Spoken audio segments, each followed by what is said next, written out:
It's Halloween Ends on Gene and Roger Yes. Talk Movies. But we all know it's not going to end. It's just going to keep going and going and going. Next year, there'll be a Halloween. Who knows what they're going to call it? Halloween Reborn. Halloween, yeah, something like that. Halloween Resurrection. Because they do make a little Jesus analogy here, which we'll talk about. Halloween Resurrection has Oh, has already occurred. no. No. Yeah. Aside, you hear that? Aside. So this movie, of course, brand new, playing at the theater right now. So if you haven't seen it, of course, this is your spoiler warning. Yes, we talk about the movie in depth, so that's our deal. Yeah, I'm not sure how in depth in this film we're going to go exactly. Yeah, But well, Gene, initial thoughts. Gosh, I don't know. It's just like, my Lord, what in the world? It's like, I guess as a movie producers, and the first thing that hit me was that Miramax was on the front line at the beginning, and I was like, oh my gosh, there's hope, because Miramax used to be almost like an independent producer. They used to make like the greatest movies, but I don't know the full story of Miramax, but they seem to have maybe fallen on hard times. But Well, that's Harvey Weinstein. yeah, Miramax was Harvey Weinstein. Yeah, Okay, that's why you don't hear about him too much. Well, we all know about our not friend Harvey. So anyway, yeah, this movie, I think you have to be a really Halloween fan to want to see this movie. And this, for the first, I just came in to our little studio, and for the first 2/3 of this movie, it's just nothing happens. It's just like a bunch of people talking and Laurie Strode trying to have a new love interest, and she meets some dude in the supermarket, and they're just bullies and ugly people all over the place. It's interesting to see maybe the evolution of the town, because in the original movie the town was all like pristine and pure, but this town, that's the same town, Haddonfield, Illinois, yeah. And now it's got all modern. It has homeless people, but nothing really of any value happens until like the 2/3 mark, and then this somehow Jason is, of course, Jason, Michael Myers. Oh, Michael Myers! Oh, my gosh! Well, Michael Myers is like he recruits this one guy, this total loser guy, and he has a new disciple, but this new disciple starts to enact his revenge around the 2/3 mark. And then the movie gets a little interesting, but even then, it's like we've seen this before. And yeah. Right, So, and I think Halloween Ends is kind of a example of how slasher movies really don't have anywhere to go, right? yeah, that's a great point. Good job. Looking excellent. at this movie, it reminded me a lot of Nightmare on Elm Street 2, Freddy's Revenge. It reminded me a lot of Friday the 13th Part 9, Jason Goes to Hell, where you try to do something different. You, in your mind, think it's radically different, but really it just shows the limitations of the slasher film. All we really want is Michael Myers stalking people and killing them. And here Right. it's set up with this kind of generational trauma throughout the town. Right. And then this younger character who was responsible for an accidental death of a small child. He's been kind of ostracized by the town. They won't let him get past this. Yeah, there's a death. It's like the curse of, I almost said Jason again, the curse of Michael Myers is in the town. Right, and so it turns Guy's into this movie babysitting. where he encounters Michael Myers and somehow decides that this is a good pathway to go down, and he's going to team up with Michael, and they're going to Yes. go on this killing spree together.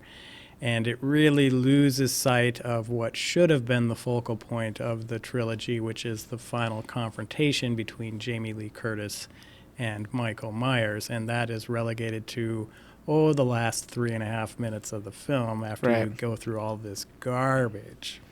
Yeah, you spent a lot of time with Laurie Strode just trying to rehabilitate her life, and there's a lot of talking. My gosh, if I want to watch a talking movie, I'd I'd watch some drama, you know? Right. Yeah, turn on the Hallmark Channel. Yeah, exactly. Or I'd watch some. Yeah, oh my gosh. But yeah, it's like Roger has a great point. It's like this movie needs to be about Michael Myers and Laurie Strode battling it out, duking it out for the heart and soul of her heart and soul, and for the heart and soul of the town. But yeah, that's all relegated to like almost the epilogue, the very end part of the movie, which is a huge disappointment. And it turns out this other guy, I didn't even take notes for this movie. I forget his name, but who cares? Other guy. But he cares. But he ends up dying anyway, and so because you knew he was going to die. Right. It's just a little plot twist how he does die, I guess. But yeah. Yeah, this movie is just filled with a lot of, like I said, despicable characters, and you know they're going to die, and they do die. Yeah. You know, and so, like, this band of 4 super bullies. Yeah. Well, they and all it's end up interesting, dying. Gene, because for those listening, Gene has only seen Halloween's End. He did not see the other 2 in this trilogy. Yeah, Were you confused at all with any of the stuff? Like, especially the character she meets in the supermarket. He was kind of a big deal in the other movies. Yeah, I always, that guy's a character actor. He's appearing in a lot of movies. Yeah, and so, but no, no, Yeah. the movie is it's just shallow, and you know, it's just they meet and they're in a grocery store, and he's an old dude. You know, who cares about his backstory? And there's Laurie Strode, and there's maybe something there.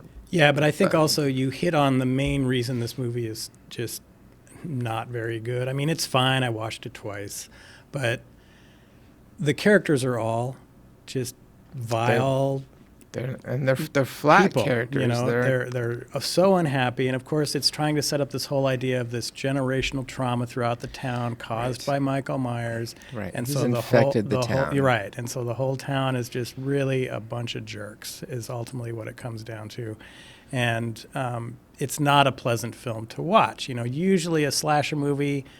You know, I'm not going to say they're pleasant to watch, but they're fun, right? There's like, going to be this big chase scene at the end, and it's like, Right, my it's gosh, where's the killer? And you know, and you kind of have this fun experience, roller coaster ride experience in the theater, and here it's just we're going to start depressing, we're going to continue depressing. You're not going to be able to identify with any character. The only character maybe you can identify with, Laurie Strode, is kind of off in this movie, Yeah, and she's not in it that much. And right. then She's- the movie where's just Laurie? kind of ends, you know, and Right. and they have this big scene at the end when they put the corpse of Michael Myers through this car crusher Yeah. device, which is hilarious, but it's like the release of the trauma from the town and all this stuff. And really, again, Right. just the limitations of the slasher movie are on full display here. They went in a completely unnecessary direction. Nobody who's a Halloween fan is going to be like, oh, what a great way to wrap up that trilogy. I love the fact that Michael Myers is only in it for 8 minutes. No one is saying that, right? Right. If we want to see more of Michael, and he recruits this one guy, this town loser guy. I just kept thinking, is like, because they're all lamenting how horrible their lives are, and you know, and the town is cursed. But I just kept thinking, well, America's really a big place. And just FYI, Roger and I, we live in Anchorage, Alaska, and I've talked to friends who are in the insurance industry, and they've told me that they kind of run into a lot of people who are up in Anchorage, especially Fairbanks, who are like from the lower 48. And so the story goes, especially Fairbanks, it's like the end of the road. So it's like people who have, you know, something's happened to them and they want a fresh start. And so they go away as far as they can. My point being, you don't like Haddonfield, you want to just go somewhere else. My gosh, even in Illinois, there's a big state. Go to Ohio. Right. Just cross the Mississippi River and hang out in Nebraska. My gosh. Yeah, and they do touch on that briefly because Laurie Strode's granddaughter gets, of course, hooked up with this Michael Myers copy guy, and wannabe guy. they have this big plan of they're just going to leave the town. and Just all that. leave. Of course, the ending sequence of the film is that granddaughter leaving the town finally, but of course she had to subject herself to another night of massacres Yes. to finally decide to do it. And there was a weird scene there where they are debating back and forth about why don't we just leave, and that granddaughter is saying, "Oh well, all my memories are here." And in my mind, I was like, "Yeah, they're all bad memories. Yeah, they're all Get out horrible of there." memories. Your Yeah. mother, they allude to, died previously. By Yeah. Oh yeah. Yeah. And the second one. Jason again. Second one. Yeah. Yeah, and so that was one of the deficits I think you had going into this film is they're talking about characters and they had all been killed in the other movies. Yeah, and you stuff, just know. fill it in. You're not missing anything. No, There's no required you're really watching. not. I mean, although the first movie in this reboot trilogy is not bad, the second one is not good, but it's not bad. It's got some really good kills in it, especially the opening sequence when Michael walks out of the burning house and kills all the firefighters. But this one didn't have anything like that. It was just Michael has disappeared. Laurie's writing this book about her experiences and trying to overcome trauma. And it's just not a very good movie. Yeah, there are I don't know, good kills. There some good kills where the Michael Myers disciple, he starts to enact his revenge on the town despicable people. So there are some good kills there. There's a one with a welding torch, Right. which I thought was it was like, okay, all right. But, again, that doesn't appear to probably like the 3/4 mark in the movie. You got to endure 3/4 of the thing. Yeah. Just sitting there talking, and I was watching, like I said, a drama. Well, and Legends of the Fall or something. even then with that welding torch kill, what was missing from that? Well, what was missing was you had no empathy for that character he was killing because those 4 people he slaughtered there, yeah, I'm glad you're dead. You all sucked. Yeah, You right, know? You're right. all just these bullies and just these evil people, and they also have generational trauma because they set up the whole thing about that one bully. Oh, your dad hates you, and they had a couple scenes like that. But you it's got no just, sympathy for him. no, it's just go ahead, hit him with the welding torch and Yeah, light him run on over the fire, girl with you the know? tow truck. Yeah. So and it's just like, in a way, I think we alluded to it earlier in the earlier episode, is that, I think you should have your sympathies with, the victims. Mhm. But in here, I think the movie tries to lay it out that maybe your sympathies are with Michael Myers. Poor Michael. He seems to have fallen on hard times. right. Michael's hanging out under a bridge. You have to get there. You have to go through some storm Mm-hmm. drains. Poor Michael. Well, and that was a callback, I think, to Halloween 5, although it might have been Halloween 4, where Michael was taken care of by this guy who lived kind of in this water duct sewer kind of thing. Oh, yeah? Yeah, and brought him back to health so he could go on another killing spree. I think it was maybe 4. But Yeah. I think that somewhere in there, Michael seems really weak. Mhm. Your sympathies, I think that the producers, the directors, maybe want your sympathies to go with him. But of course, this violates the whole premise of horror movies and slashers. Come on. But I don't know. Maybe they're thinking too much about this movie, or they're just trying to make. I don't know. Well, I don't know, Roger. I don't know. I don't know think to what take it this. was, hey, we've got this idea for a Halloween reboot. Oh, hey, okay, cool. We need you to do 3 of them. Right. Because this movie almost felt like we're out of ideas, so let's do this radical departure of this storyline, relegate the Jamie Lee Curtis character to the side while we set up this other guy But as this like other a guy. killer, and it's just like, what? Why are you doing And that? then- And he's not really a very sympathetic character anyway. But then, he ends up dying anyway. I mean, there so- was some sympathy for him, or they could have made it better because basically he caused the death of a small child. It was completely accidental, but it still happened. And so they could have intensely predictable, of course. Right, of course. But they could have gone in a way with that character because there is some buildup with him about how he was a good guy. This thing happens. He can't escape the wrath of the town, so to speak. They all think, oh, no, it was intentional. We know what the real story is, even though you saw that it was Right. accidental. And the town would not let him get past that, get beyond that trauma that had occurred. And so there was, in a movie maybe differently than a Halloween movie, there is a skeletal framework there for potentially a movie that could work, because when we're talking about people that have maybe committed crimes or things like that and they're getting released back out into society, how do we treat them? Do we continue to keep them in that box of you're just a punk criminal, or do we actually allow them to re-engage with society? Because this guy clearly wanted to be part of society again. Clearly. And then there was a character later, the father of the young boy that he accidentally killed, saying, this kid that he used to mow my lawn, and that the kid at that time is not the kid now. I look into his dark, dead eyes now. And that was setting up how this pressure from the town to not let this guy get past this was actually kind of one of the catalysts for it. And then he runs into Michael Myers and becomes this crazy person. But there's a movie there, not a Halloween movie, but there is a movie that you could explore that theme of not allowing somebody to move on from their past. But this is a Halloween movie, baby. We need Michael Myers just killing a bunch of teens, right? That's right. I'd like that the movie does have some flashbacks, and we see PJ Souls. Yes.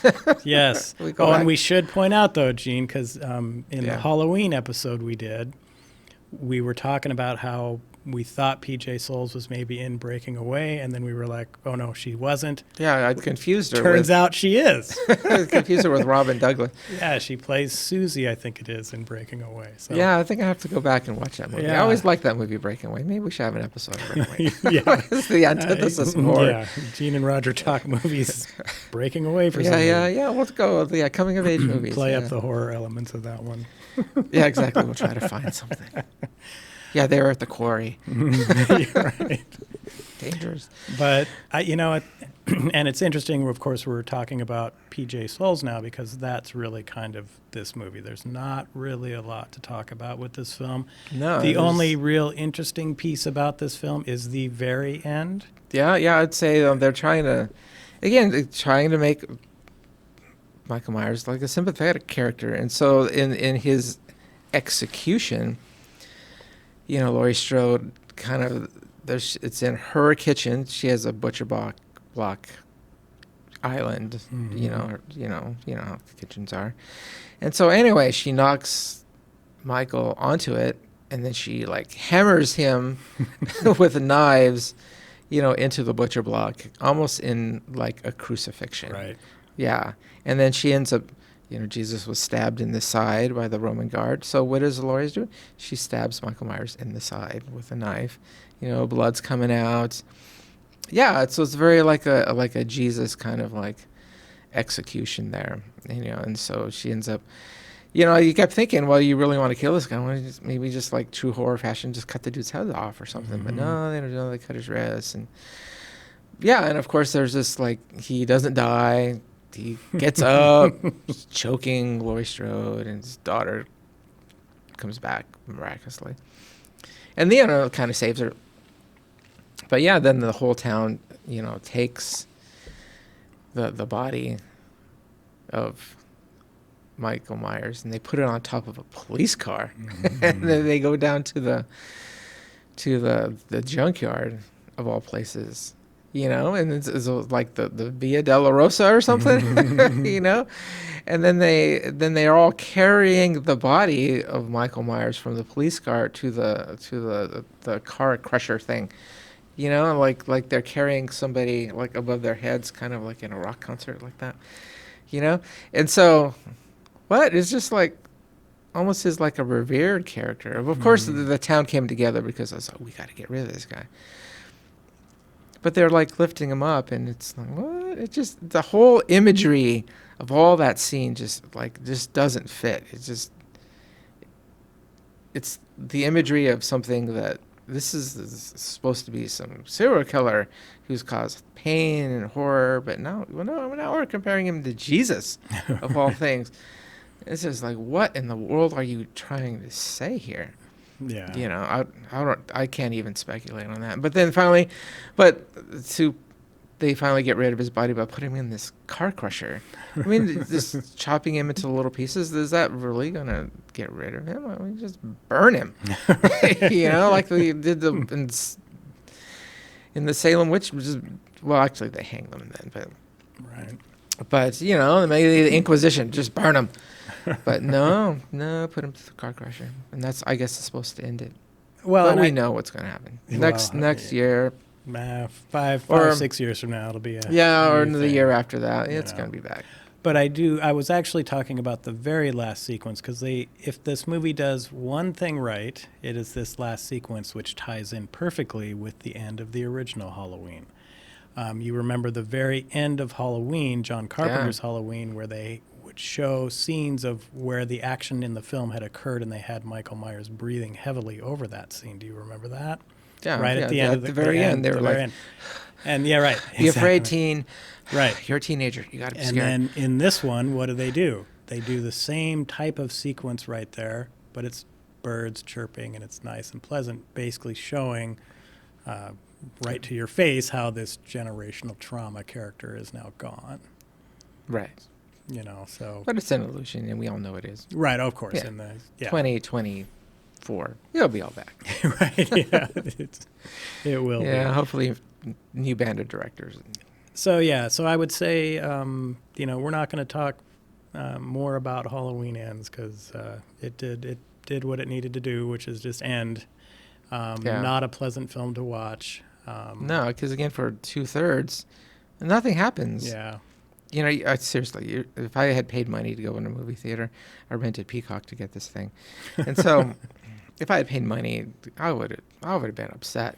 Just 2/3 of the movie, you're just like nothing is going on. Right. And this is the lowest reviewed film of the recent trilogy, of course. It's not very popular right now. Yeah. But, you know, if you've seen the other two, obviously give it a try. I mean, it does wrap up the trilogy. You do finally get to see the Laurie Strode, Michael Myers confrontation, even though you have to wade through an hour and 45 minutes Then of it's other too stuff. long. Yeah. An hour and 15-minute runtime. Right, and that, you know, Gene and I both have kind of harped on this, where you just don't need to go down that road with horror movies, and especially slasher movies. They do not need to be that long, Yeah, you come know? on. We all know what we're getting. There was just so many scenes that could have been removed entirely Oh, from this yes. film, and it would have been just fine. Exactly. It would have been better. Yeah, yeah. Well, Gene, any final thought on this Oh, thing? yeah. Let's just move on. Move on. Okay. Yeah, we're done. Well, a shorter episode than usual, Yes. but you know, give it a try if you want. Yeah, Don't see it on the IMAX theater where you're spending $20 or Yeah, whatever. yeah. But Wait till it's on Netflix or something. yeah, we'll be doing The Ring next, and so we will catch you the next time. All right. Bye Later. bye. Bye.